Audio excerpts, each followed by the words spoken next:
প্রিয়জন, সাহিত্য প্রভায় তোমাদের স্বাগত জানাই। দেখো, তোমরা দেখতে পাচ্ছ পৌঁছে গেছি পূর্ণসলিল দ্বারকেশ্বর ঘাট।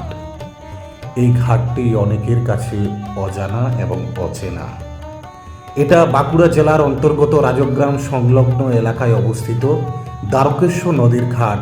এখানে একটি শনি মহারাজের মন্দির আছে, অনেকের কাছে এটি অজানা।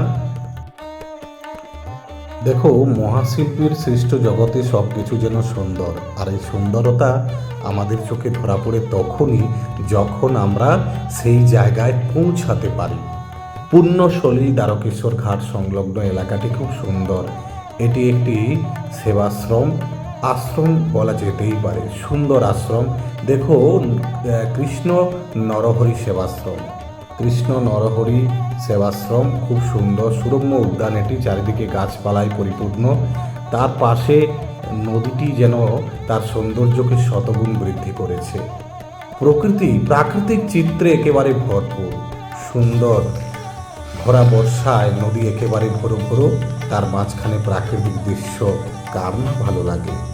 এরপরে দেখাও শনি মহারাজের মন্দির। এখানে অনেকেই আসতে পারো, অনেকেরই অজানা অচেনা জায়গা। অনেকেই খোঁজ করেন শনি মহারাজের মন্দিরের, তো শনি দেবতার মন্দির এখানে। দেখো, এখানে পুজো হয়। পুজো দিতে হলে আগে থেকে আসতে হবে। আর নদীর কি প্লাবন দেখো, একেবারে ভরো ভরো।